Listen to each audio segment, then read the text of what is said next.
Okay, everybody, welcome back to Patriot to the Core podcast. This is a special edition. I'm trying to squeeze this one in right before Christmas. I'm recording this today on December 21st, and I've got a return guest again, Michael Andrew, with us on the phone live right now anyway, from the airport down in Puerto Rico. And this is my morning voice, so hopefully you can handle it. This is the earliest I've ever recorded an episode. But I really wanted to talk to Mike before he got too far removed from his work in Puerto Rico after the hurricane relief. So he's been there for, we're going to talk about, 14, 15 weeks. That's right. This is week 15. Yeah, this will be week 15 right now. So, yeah, man, thanks. Welcome back on. Thanks for doing this for me as you leave. How are you feeling right now as you're done? Yeah, it's surreal because I think most of my deployments are 2 or 3 weeks tops, and it just got to a point where I had to kind of be open-minded to the fact that I just didn't know when I was coming home, and I shouldn't worry about it. I should just focus on the work. And so my return date has been open, up until a couple days ago, and like literally now that I'm in the airport, I can kind of feel like there's a lot of weight coming off my shoulders. I'm starting to decompress. It typically takes a couple days, and I'm exhausted. I think I've been battling exhaustion for probably the last 10 days. That's a strange thing in and of itself, is because you get full night's sleep, but you wake up and mentally you're still exhausted. You could fall asleep, right after you got up in the morning, no problem, all day. You could sleep all day. And so even my Sundays, I was sleeping all day. Sundays, my days off, and then, I'd have to take naps. And so, like, exhaustion is a real thing. And if you've been there, it's kind of a miserable place because you're always tired. And that'll be nice to get out of and to not worry about the work so much. And so I feel a lot of weight being lifted off my shoulders. That's the long answer. How much of a role did the exhaustion play in you deciding to come on home? I knew I was starting to get into trouble about 10 days ago when I do a lot of map work with GPS coordinates, and I made a mistake. One of the numbers was off, and I just usually don't make mistakes like that. And so when I started seeing these little things that I was doing wrong, I became kind of worried because we had teams of people, relying on having the correct data and making the correct decisions. And so I started seeing myself make these little mistakes. And that's when I started questioning, how much more I could do. And as they continued, I just eventually had a conversation with leadership as I think I've reached the limit. So about 5 weeks into it, I took a day off, and that really, really helped. But I think my new breaking point is about 13 and a half weeks, somewhere around there. Much has to be it. Well, when you and I talked last time, a few months ago, you were in the Virgin Islands, and that you told me, I don't know if you did you did talk about Puerto Rico when we were in that interview. But what was it? What happened where you said, hey, I need to get out of the Virgin Islands and go over to Puerto Rico? So a lot of what I do in disasters, and there's other disasters that I have the opportunity to go to, but as strange as this is going to sound, I just really listen to my feelings and my gut instincts. It's basically a vibe. I try not to think about it too much, but I know in my heart when I'm supposed to go somewhere. It's a feeling that I can't deny. It's like I know I'm supposed to get on a plane. I know I'm supposed to go over there. The strange thing about St. Thomas was when I got to St. Thomas, I remember driving through the city, and we did a lot of great work in St. Thomas. Don't get me wrong, but I had this overwhelming sensation that once I arrived there, that this was not the bulk. This was not the main reason I was there, and to try to stay open-minded and flexible to what would happen. And so we were over there for Maria, and we were locked in this little concrete room with a 3x3 inch ventilation hole, and water was just shooting through this hole. It was a pretty scary experience. Even though we were in a safe place, it was pretty terrifying. But for whatever reason, after Maria passed and we kind of started getting things going again, I felt this overwhelming need to get over to Puerto Rico, which didn't really make any sense because I was in St. Thomas, and I had some conversations with headquarters of the Salvation Army, and I just told them, I said, I feel like I need to go over there. And so I was given permission. It was a half-hour flight. I just wanted to kind of get a feel for what was happening, and I came over and did some assessments in terms of the teams and made some recommendations. And basically what happened was the guy I had worked with in Nepal, Bobby Myers, who's a tremendous team leader, probably one of the best the Salvation Army has, came over and, he was familiar with my work in Nepal, and he asked if I would stay on as operations chief. And at the time, I don't think I had an idea of what I was getting into when I accepted that, but I looked at it as a great opportunity and great challenge, and I accepted it. So to answer your question, is I listen to my feelings in terms of what lights my fire, so to speak, in terms of do I feel like this is a place I can have a high impact? Or if I go there, like Texas and Florida, there were opportunities to go there, and for whatever reason, I just didn't feel motivated or inspired to go there. I can't even explain it. I don't know if that answers your question. Yeah, I mean, and I want to get into some specifics with your experiences in leadership and conflicts. And, one thing I wanted to ask you was, you said that you felt like, I think you said your heart was on fire or your soul was on fire or something like that. Yeah. For the vast majority of the first 13 and a half weeks, it was as if my soul had been ignited and all the impurities were burning out of my system. And when I say that, it was like, sort of like the impure desires of my heart. So take, for example, college football. I was obsessed with college football 2 days before I got the phone call to come out. And once I was in the field, I hadn't thought of it since. I can't even tell you what the record is of my favorite team. I don't even know. And, so all these little things that had taken up so much of my time and things I'd worry about, they just become minimized. But the desire to serve and help people, it just gets super magnified, and that's all you think about. I mean, you just become consumed with it. And I kind of describe it as hyper-focused sometimes. You just become obsessed with it, and if you were in a day-to-day situation, you would think I'd be a lunatic, because every word and sentence is about let's feed these hungry people, let's do it better, let's feed more, and that's, I don't know if that explains it, but it's like hyper-focus, and all the little things disappear. They fade into the background. My bills, work, I haven't done anything for work in almost 4 months. Haven't done any photography lessons or video training or anything like that, because this is all that's on my plate right now. And it's a beautiful thing when you can get it and find it. So does that answer your question? Yeah, I imagine you just don't even have time, just in your head to even think about or to entertain thoughts and ideas that don't matter, because you've got so much more important task ahead of you and decisions. Yeah. That's a great way to look at it, is all the unimportant things that are truly unimportant, they just fade away, and you don't think about them anymore.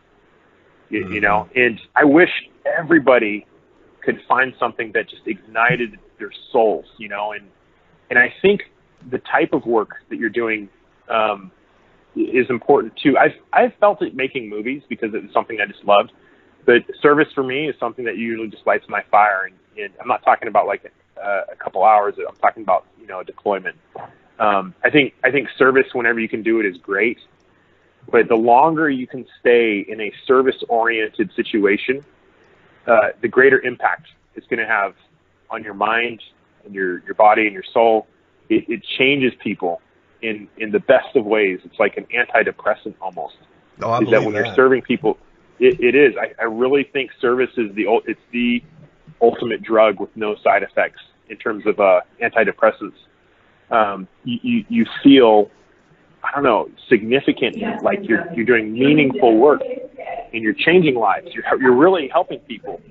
And the food that we bring, it's not a lot. We're talking about a case of water and maybe a box or two of food. There's 18 meals in a box.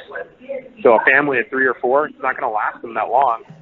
But what you're doing is you're bringing them hope. If you drive up into the mountains and you hike up a hill and you carry this food to someone's doorstep, and here's somebody who's been traumatized by, a major disaster, and a stranger shows up with food, even though it's not a lot, that sparks their fire, that somebody cared enough to show up. You know what I'm saying? And what we're really doing is giving them hope. Here's some hope that somebody cares about you. Here's some hope that it will be better. Here's some hope that you're not forgotten. And that changes people.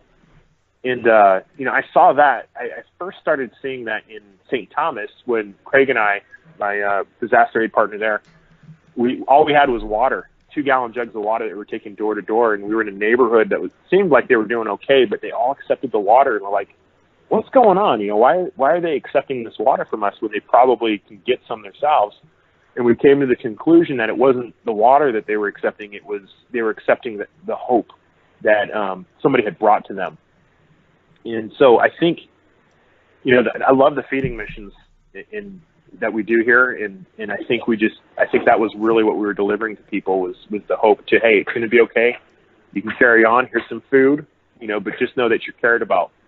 And what a great, just so thankful to have that kind of an opportunity to do that for 3.5 months and wanted to stay in that environment and to let what we did change me is what I'm trying to explain. Mm-hmm.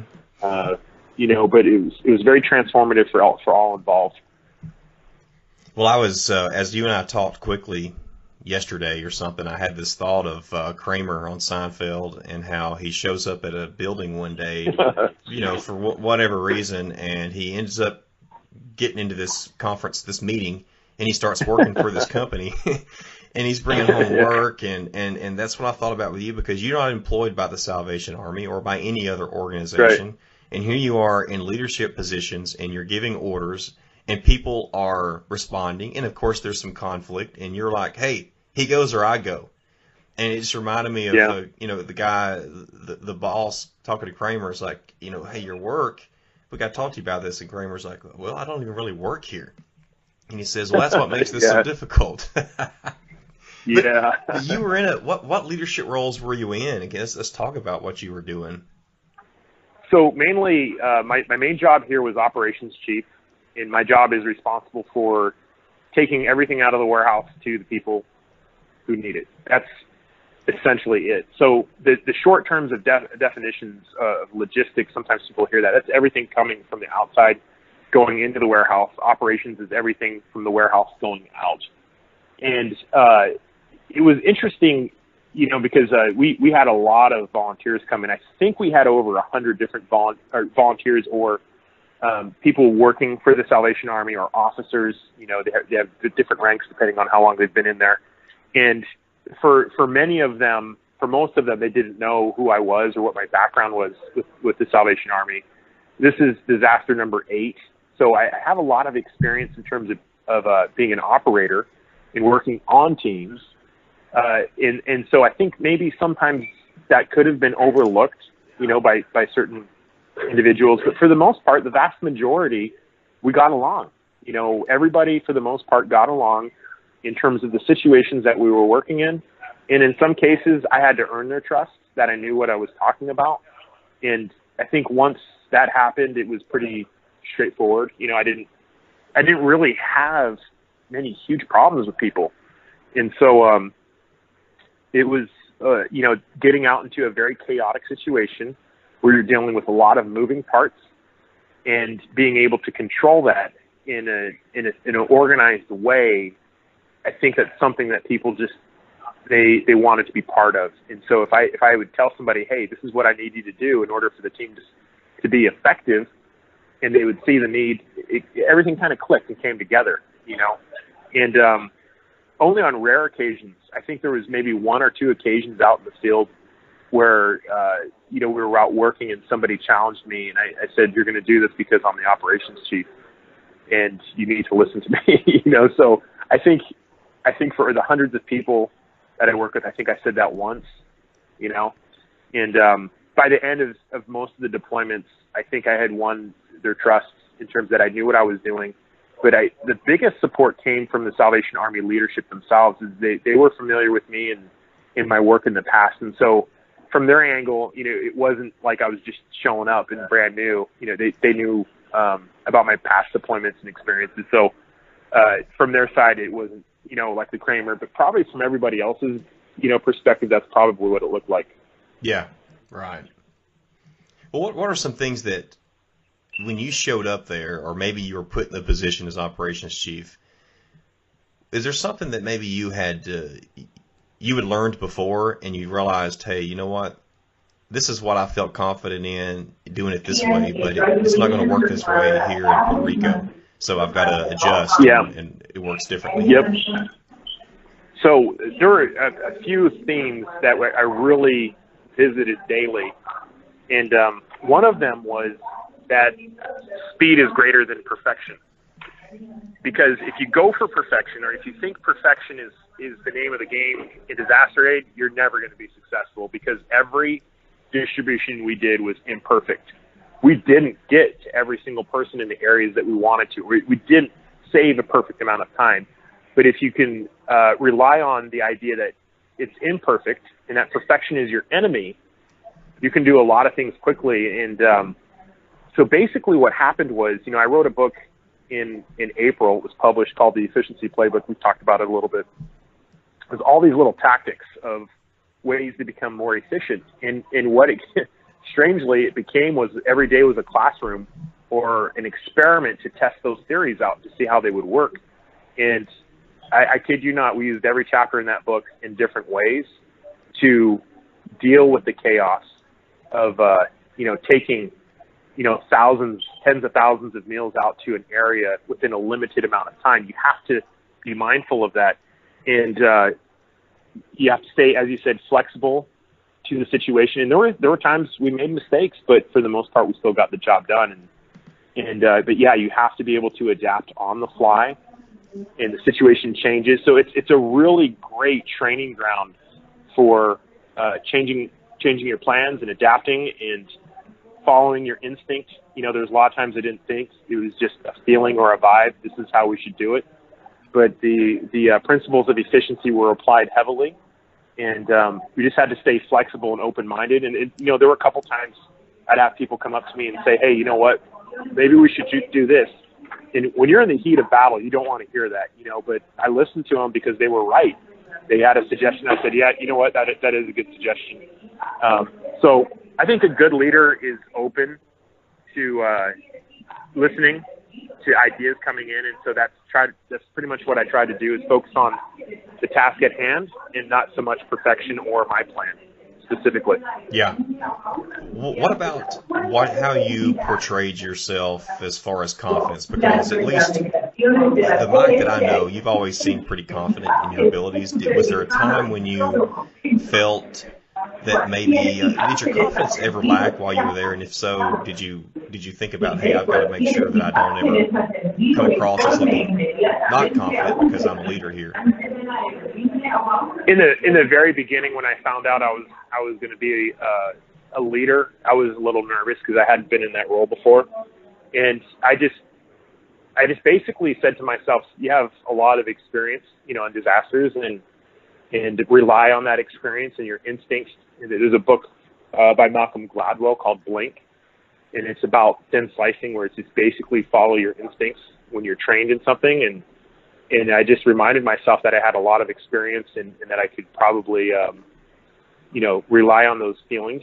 But I also told myself, you know what, if I make a mistake, I'm just going to admit it. I'm just going to say, yeah, you know what, I made a mistake. I screwed up. And I think that once I got to that point of trying to avoid perfection and just accepting that I have flaws and I'm not going to be right every time, that made it a lot easier for me as a leader to move forward. And, for the most part, things are so chaotic on a distribution day, and things are moving so fast that sometimes, people don't really challenge you so much if you have a good plan.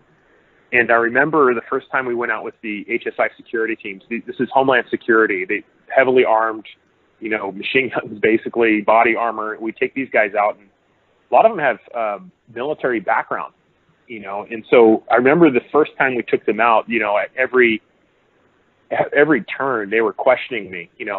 What about this? What about that? And I'd give them my answers, but at the end of the day, I had won them over. And from that time forward, we just had a great partnership, and I felt like they respected my leadership abilities, and that just helped for the confidence.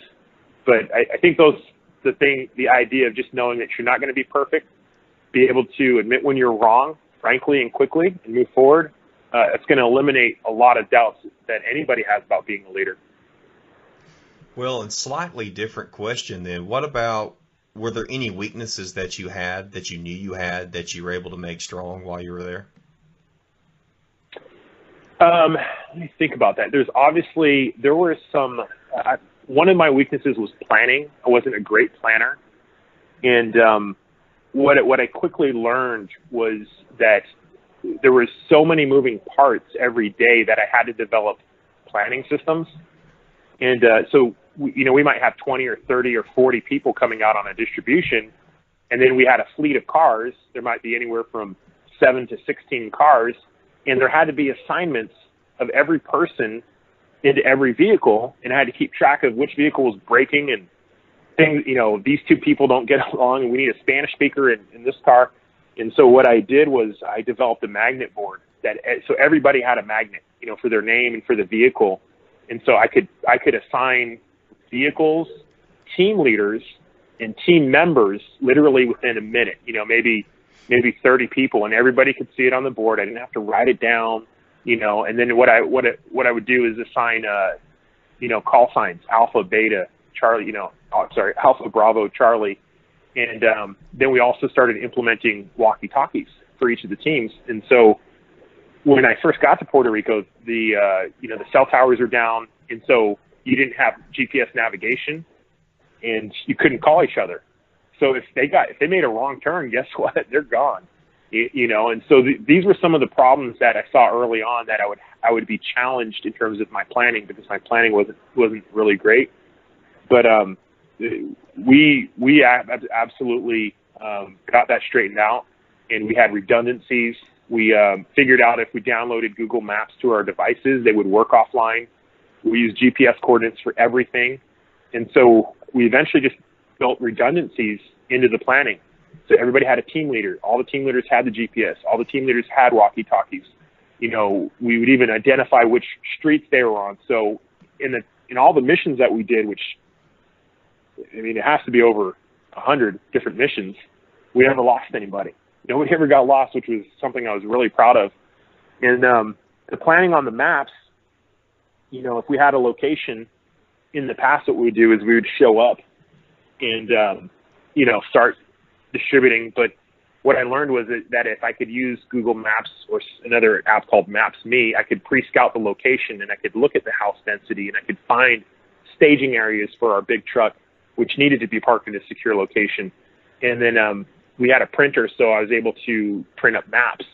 And I have a really cool video I'll show you sometime. But basically, when the team showed up in the morning, I didn't have to tell them anything. I would just hand them a map, and the map would have a star on it, and that star would have a GPS location. So they would plug that into their devices. Everybody knew where we were going. They knew which houses they were going to be delivering to, and that really streamlined the process. So it was definitely planning and preparation in terms of how that information would be disseminated, but that would probably be it. That'd be the main one right there. Okay. Did you ever get lost? I got lost the first 2 nights I was here, and the problem again was I couldn't navigate because Google Maps wasn't working. So the first night I came back, I was eventually, it's kind of a long story, but I was forgotten at the airport. So I went to go rent a car, and I found them eventually, and they couldn't find the way home, which was kind of embarrassing because they had been there, for a couple of weeks. And we had to track down some police, and the police had to physically take us to our headquarters. Electricity's off. There's no lights. It's kind of out in the middle of nowhere.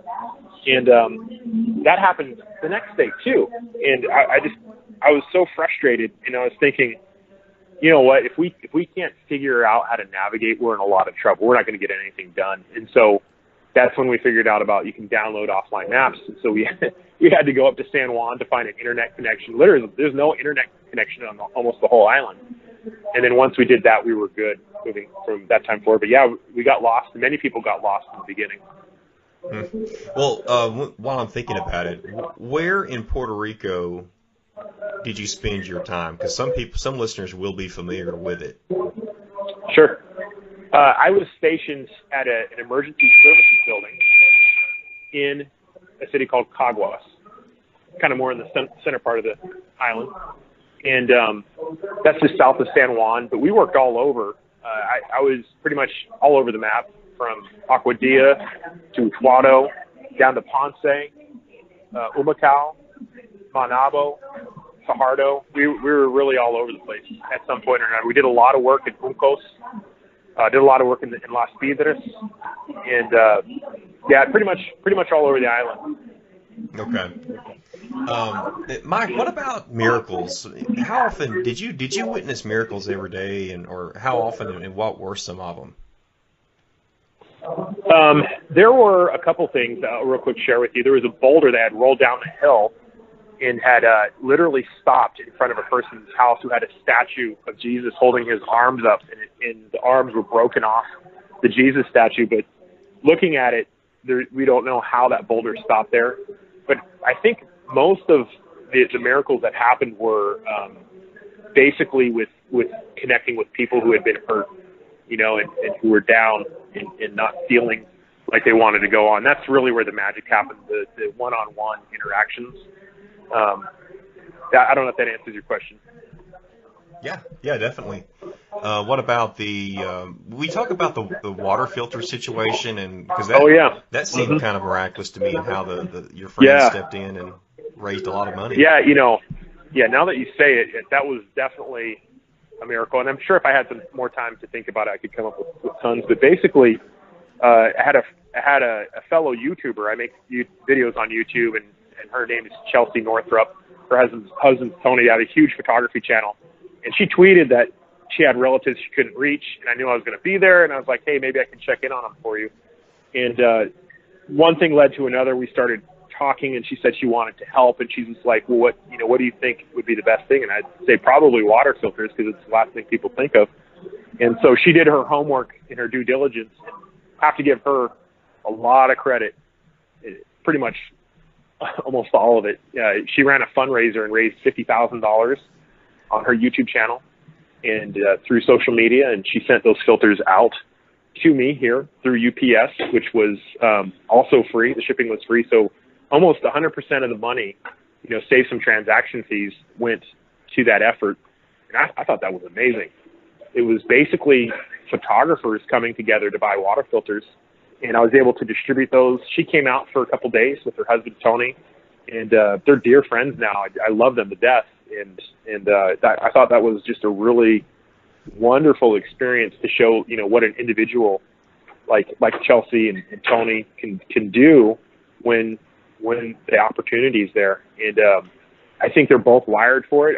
I'm very interested to see what kind of disaster work they're going to do in the future. But yeah, that was a miracle in and of itself, because she basically supplied, millions of bottles of water, not technically in bottles, but the clean amount, to complete strangers.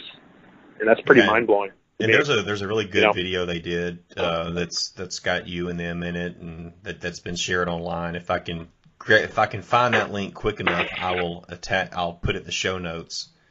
Because you were actually, and that's one thing I kind of wanted to stress to people, is you were delivering personally a lot of these filters. Yeah. I would say in fact, I think almost all of them, either I hand delivered or gave to somebody to hand deliver. So we had a lot of team members that would go out to different areas. HSI, again, we teamed up with them. They were taking helicopters out. We did a couple helicopter missions with them in Blackhawks, and so to these remote locations where people didn't have access to clean water. And Chelsea's filters were given out. The Salvation Army bought about 70 or 80 grand worth, and those are almost all given out. And that was just a tremendous experience in and of itself. It was one of the highlights, I think, of the trip, was working with Chelsea and Tony and meeting them, and it was just amazing. Yeah, there's a good picture that shows you demonstrating to some of the people how they work, and that you can actually trust the water, and there it is, you got it pouring in your mouth and all in your face. Yeah, that was scary, because we didn't know if we would get sick or not from them. And we were worried about it for a little bit. We're like, hey, if we get these filters out and people get sick, I mean, we could be in a lot of trouble, And so we did the research in the Department of Health. They had to clear which filters we could distribute. And at the time, that was the only one we could. But what happened was we went to this watering hole, and that's on the video. We started handing them out, and people wouldn't use them because they didn't trust them. And so we would basically say, well, watch me do it. I'll drink this water. It's fine. And once they saw you drink it, then they were like, oh, this is amazing, because every filter was worth 300 gallons.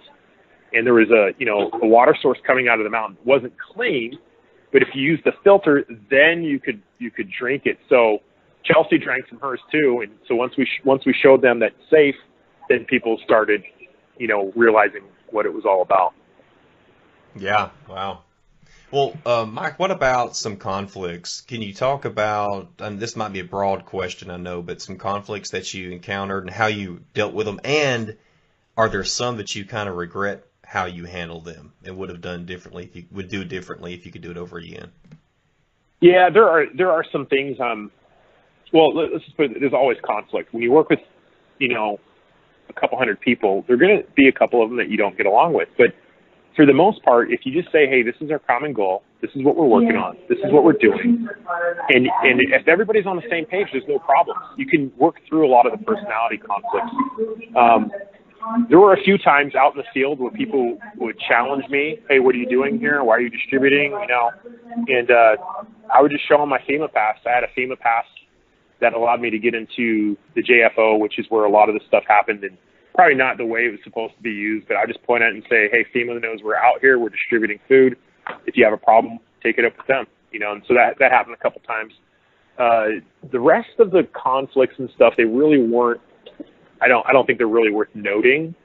And I just decided to not talk about them and kind of move on, But yeah, every day there's some little thing that happens, but there's big thoughts and little thoughts. You think about the big thought, hey, let's go out and feed a couple thousand families today, versus I don't like this person because XYZ. That's a little thought, And so little thoughts I dismiss, big thoughts I embrace, Yeah. Well, you have employed people for many years in your work, and so I'm thinking, I wonder now in the leadership role that you had and for so long in Puerto Rico, I mean, what kind of qualities do you look for in people that are going to work for you in that role down there in volunteer work, and are they the same even if they're going to work for you in your personal businesses? The red flags are when I'm going to be very honest now. The red flags are when inexperienced people try to counsel you on a topic that you are highly experienced in. I think that's a red flag right off the bat, So if I have all this experience and somebody just gets off the plane and they start trying to counsel me about how I'm doing something, pretty big warning flag.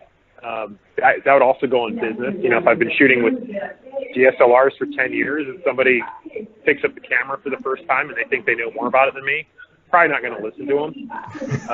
I listen to people who are doing better than I am in certain situations. So if they have more experience and more leadership and they've been around the world more and more disasters, probably going to more likely to listen to them more. If they don't have any experience, probably not going to listen to them. And, that's kind of my rule of thumb. But those with the open minds, the volunteers who come in and say, hey, I'll do anything. I'll clean toilets if you need me to clean toilets. When somebody says that, they're gold. And a lot of these volunteers came with very highly experienced backgrounds. Some of them were EDS, Directions Emergency Disaster Service Directors, and they just came in and said, I'm just here to help. I'll do whatever's needed. When somebody has that willingness to serve and they're open-minded and open-hearted, the process of losing the ego is really powerful. And, I'm going to have a podcast on that, is the relationship of a willing heart to losing your ego. And it will kill it. All you have to do is put yourself into a situation to be humble, do some work, serve somebody who really needs it. It will change your life. It really will. But I think the open-hearted and open-mindedness is the main thing I look for. Those are good. Yeah, this is good stuff. And we'll wrap it up here in a minute, Mike. I know you had told me, we talked about your soul being on fire, but you also said that you felt reborn and more confident. Do you want to elaborate on that at all? I feel very different as a person. I do feel reborn as a person. I think I'm very different. I need to figure out how to hang on to that, because the mentality I have in my secular life, regular everyday life, is very different. It's not as focused, and so I'm trying to figure out how to keep that. But I do feel very different in terms of the things that I've learned. I have to give credit to the people that I worked with, the teams. None of it would be possible without, we had AmeriCorps, a great group of volunteers, HSI, we had the Coast Guard volunteers, we had the FBI volunteers, we had all these different volunteers, and we just came together as a team. And I think those relationships are going to change me, the friendships I've made. But I also right now I'm looking at my life in terms of what's important and what isn't important. And I really want to weed out things and people that don't benefit me. If it's not a constructive, positive relationship, I kind of don't want to be in it anymore. And maybe that sounds brutal, but life is too short, and our time is too precious to waste it on things that aren't going to make you better. And I think that's one of the big thoughts I have. And I also feel definitely more confident in terms of the leadership, but I also still feel very humbled in that I want to learn as much as I can to become a better leader. And I have a great friend in the Salvation Army. He pulled me aside and basically said, "Hey, you're doing a great job, but if you want to work on something, work on this." And it's basically finding another gear. I have a very fast, hard gear for leading teams, and I need to find a softer gear, something a little bit more not as fast. That really is going to change depending on who I'm working with and the situation. And so there's definitely things that I know I need to work on. And so grateful to have friends to say, "Mike, you got to fix this," And I don't want to be perfect. It's too hard. I want to be better. Does that make sense? Yeah. Yeah, and that's really good leadership advice. And you talked about that a little earlier about you cannot, you're going to make mistakes, and don't act like you're not going to make any. It's going to happen. Yep. Perfection's your enemy. And I'll talk about that. I think before this trip, especially in my production work, I focused a lot on perfection. Perfection's a really bad thing. I think people mentally are striving for it. People don't, they don't want to admit faults or errors, be wrong. But if you just realize that perfection is your enemy, you're going to grow a lot, from that. Mm-hmm. Well, I've seen how people really do relate to others. When somebody admits, "Hey, I screwed up," or "Hey, this is really hard for me," if you kind of open up a little bit and say, "This is what I've struggled with," I think people are going to like you more. They're going to be able to relate to you more. Yeah. When you can admit a flaw, especially in a group setting with a lot of people, you're going to win a lot of people over. If you try to come across as being perfect and making no errors, they're just going to look for a crack in the armor, and when they find it, they're just going to magnify it. So it's just easier just to admit it. "Hey, I'm not perfect. I'm going to make mistakes." Or, "Hey, I did this wrong. I'm sorry about it." Yeah, because it doesn't show lack of confidence or lack of ability, and especially how you respond to it and what you learn from it also helps. And that shows your confidence in yourself and in your abilities to lead. Yeah, that comes back to this perfection is your enemy. If you can just be really frank and say, "Hey, I made a mistake. This is what I did wrong." And we would have ops meetings at the end of the day where everybody would come together and we would say, "What did we do wrong today?" As a team, that was the first thing we talk about. Let's find out what we did wrong and how we can fix it and how we can get better and not do it again. So we made the errors and the mistake making a regular dialogue every day. This is what went wrong today. Or, "Hey, I wish we would have parked the truck this way." Or, "Hey, I wish we would have done this better." And once you reveal to your team that you're not perfect and you're willing to talk about your errors, they don't look for them as much. They're not trying pull you down off your high horse or whatever, you know. So that's something very valuable I learned. Well, Mike, what else do you want to share in closing before we wrap it up so you can get on your plane? Yeah, they're boarding here pretty soon. Just want to say, I think the overwhelming thought right now is just complete gratitude for the opportunity. I feel like the luckiest man alive. You know, at some point, you know, when I was out on the deployment, I was telling Chelsea, you know, I feel like I'm the richest man in the world, and it had nothing to do with money. It had to do with the opportunity to serve every day to people who needed it. And it felt like I was wealthy. I had everything I wanted, which was a really strange thing because it had nothing to do with money. It had to do with a sense of fulfillment. And I want to hang on to that. You know, when I go home, I'll be looking how I spend my time. I don't want to waste it. I want to find things that help me feel fulfilled. And some of that has to do with my, you know, the way I run my business. I can take time off. You'd have to be able to, you know, have some income that would allow you to do that. But wealth has very little to do with finances. It has more to do with freedom and service. I think if you're wired for it, service is the greatest thing you can do. And if you're feeling depressed or unhappy, serve somebody who really needs it and watch how it changes you. And those are kind of the thoughts I'd like to leave with your listeners is about service and just being grateful for everything that I have, for health, you know, my job, my friends, so many great people I met out here and worked with. And that's what I'd kind of want to leave with you guys.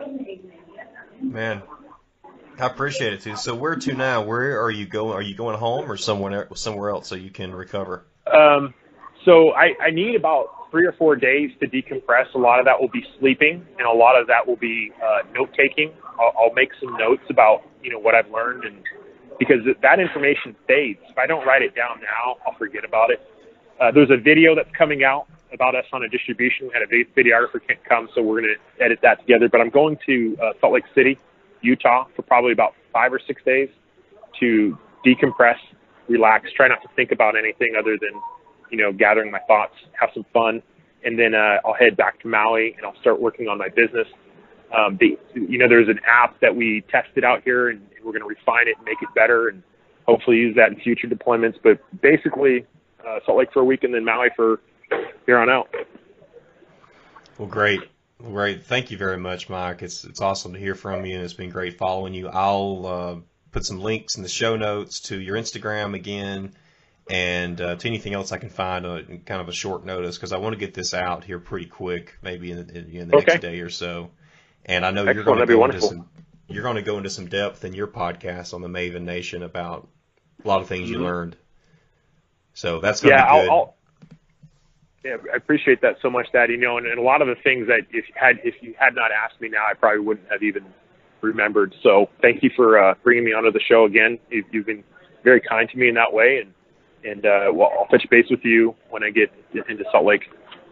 Yeah, great. Well, you are what the show is about. I mean, you're the exact person that Patriot to the Core wants on their show, because you go out and do something and you serve others. And you never served the military.